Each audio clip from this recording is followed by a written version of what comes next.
Guys, udah 5 tahun nge-YouTube, bantu kita untuk menuju 200 subscriber. Subscribe. Sebelum kalian nonton video ini. Hai guys, selamat datang di YouTube channel Naksir Sneakers. Kali ini kita kedatangan sepatu Li-Ning Way of Weight AO8 4 Ultra. Panjang banget namanya guys, susah gitu loh. Emang brand-brand kayak gak bisa ya ngasih nama sepatu tuh yang simple-simple aja gitu. Way of Weight tambahin AO8 lagi. Ya ampun.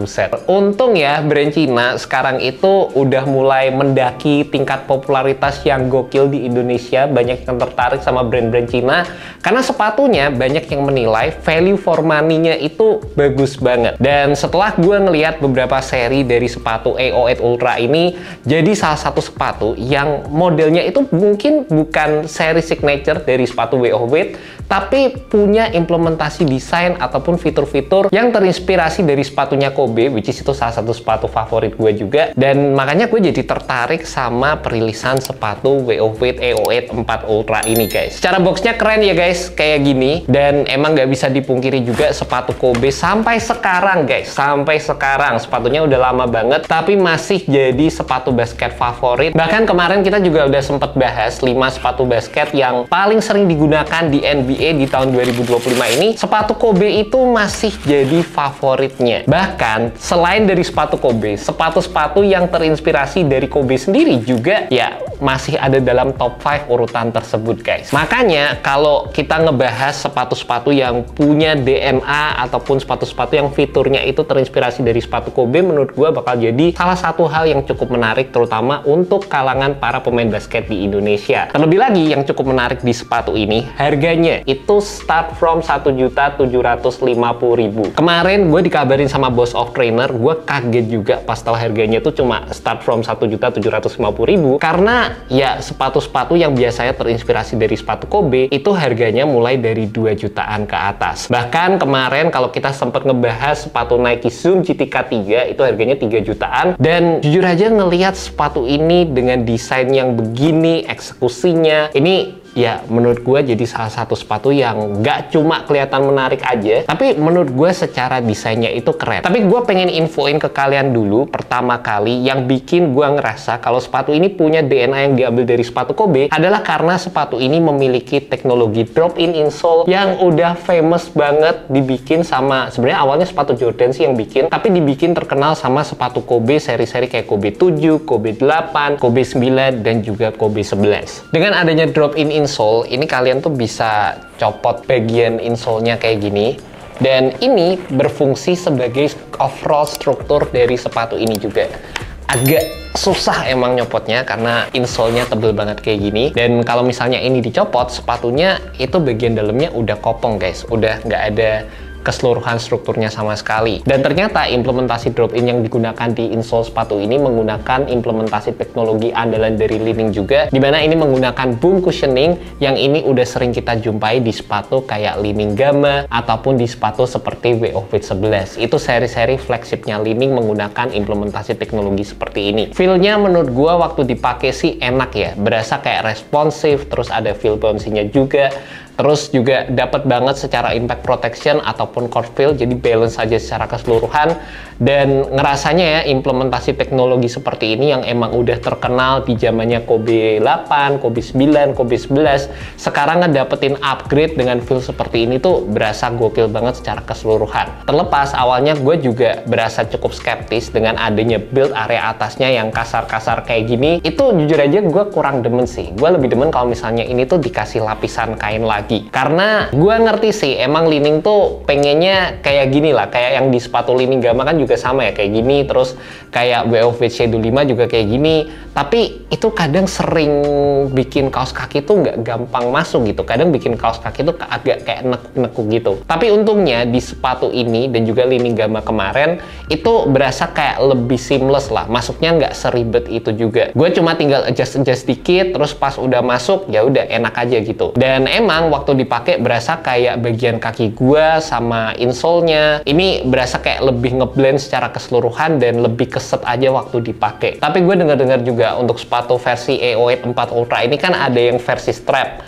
Itu katanya lebih ribet tuh kalau kalian pengen masukin kaki kalian ke dalam gara-gara fitur drop-in yang seperti ini. Dan dengan adanya implementasi insole setebal ini berfungsi sebagai midsole juga, feel dari cushion yang ditawarkan ini menurut gue juga enak banget, dimana ini berasa cukup responsif, bouncy juga secara keseluruhan, dan dapat memberikan impact protection tapi tetap menjaga kestabilan sewaktu kalian menggunakan sepatu ini. Dan satu implementasi juga yang gue seneng banget di sepatu ini, terlepas dengan adanya teknologi drop-in seperti ini, adalah mereka menggunakan mostly TPU di bagian bawah sebagai chassis dari sepatu ini juga. Jadi tuh kayak berasa lebih terstruktur lagi, lebih kokoh secara keseluruhan build sepatunya, dan berasa ya terutama di area heel sepatu ini itu berasa stabil banget sewaktu digunakan guys. Di bagian tengahnya kalian juga bisa ngelihat di sini ada implementasi carbon fiber, ada TPU yang panjang juga, ini berfungsi untuk memberikan stabilitas, berfungsi sebagai torsional support juga di sepatu ini, dan itu berasa banget bahkan secara first impression waktu gua pertama kali menggunakan sepatu ini guys. Selain itu secara desain dan juga penggunaan material yang ditawarkan oleh sepatu ini juga berasa all out banget, dan gue ngerasa ini tuh salah satu sepatu basket yang looksnya itu keren banget. Bahkan di awal tahun 2025 gue ngerasa ini salah satu sepatu yang beneran secara desain, secara implementasinya nggak kayak sepatu basket pada umumnya. Layering materialnya itu banyak, material-material yang digunakan juga berasa cukup premium dari adanya tekstil yang ada di bagian depan, di area samping sepatunya dengan nama Octanit, terus di bagian belakangnya di sini ada suede. By the way ini pigskin juga, buat kalian yang agak concern dengan hal tersebut gue infoin detailnya di sepatu ini juga banyak banget, dan ini yang bikin spesial dimana kalian bisa lihat ya untuk sisi dalamnya ini ada penggunaan material plastik kayak gini, yang ini gue yakin seiring berjalannya waktu bakal berubah warna jadi kayak kuning-kuning gitu karena kena keringat pastinya. Jadi ini bear in mind juga buat kalian yang pengen beli sepatu ini. Terus di bagian sampingnya secara pemilihan material gokil, sekali lagi gue bilang ini kayak ada tekstur-teksturnya gitu, cakep banget. Area tangnya ini ada kayak logo ini, gue nggak tahu logo apaan. Terus ada tulisan Ultra juga di bagian samping, dan di bagian sini guys ini juga banyak yang suka ya, karena ini logonya tuh kayak ganti gitu dari logo Dwyane Wade, terus ada tulisan D-nya juga. Nih, cakep banget nih, bisa goyang-goyang kayak gini guys. Terus di bagian sampingnya di sini kayak ada carbon fiber sedikit. Ini gue nggak tahu asli atau enggak, kayak cuma tempelan aja yang di sini, tapi yang pasti di area bawah ini real carbon fiber guys. Cukup lebar juga dan asik secara implementasinya. Ada beberapa penulisan lagi di area bawahnya sini, Amani, Nakupenda, ini gue nggak ngerti apa nih. Terus ada beberapa implementasi logo, ada hati juga kayak gini, dan ini adalah bentuk traction yang ditawarkan oleh sepatu ini, dimana secara pemilihan rubbernya sendiri ini full solid rubber outsole. Tapi gue lumayan skeptis di beberapa area, terutama di area atasnya sini. Ini kan pivot zone ya, dua area ini, tapi nggak tercover sama rubber. Dan adanya bagian yang menjulur di area tengah sini guys. Jarang-jarang sih sepatu basket punya build seperti ini ya. Karena biasanya kalau ini menggunakan material foam, kadang-kadang tuh bisa nge-split sama rubber yang digunakan di sepatunya. Cuma kebetulan untuk sepatu ini kan mostly bahannya TPU gitu. Asik sih, cuma ini gue nggak tahu sih secara durabilitasnya kayak gimana. Harus gue tes lebih lanjut lagi. Dan yang gue seneng banget di bagian samping-sampingnya, terutama di area sini, suede-nya itu cakep banget. Ini kalau kalian bisa lihat suede-nya kalau digoyangin gini bisa berubah warna, cakep. Sama di bagian belakangnya, di sini ada kayak metallic detail gini. Ini kalian bisa lihat ada implementasi cushionnya, teknologi boom yang kelihatan, dan di bawah sini kalian juga bisa ngelihat di sini ada teknologi boom yang kelihatan di bagian bawahnya. Ini nggak bolong ya guys, ini kayak ada mikanya lagi, jadi ini masih aman sih.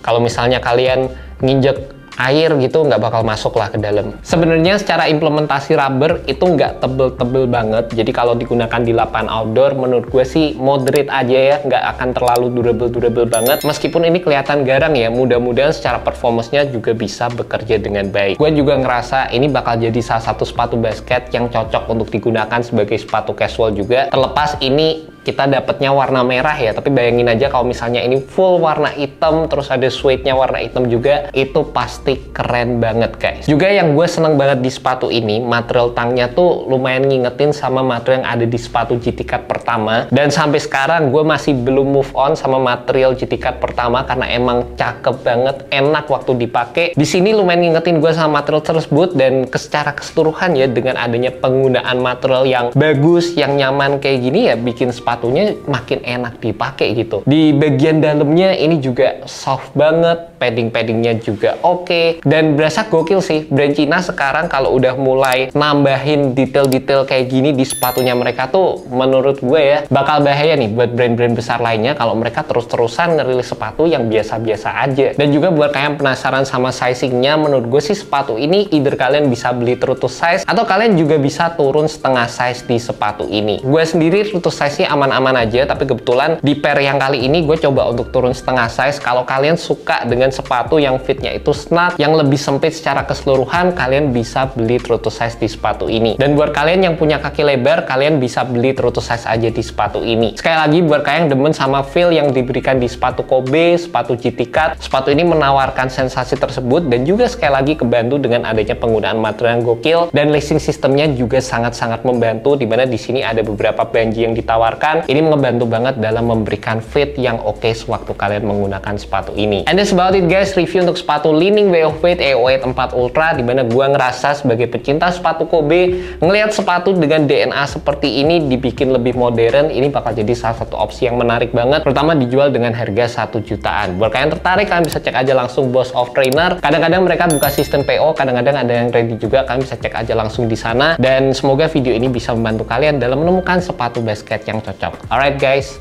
peace.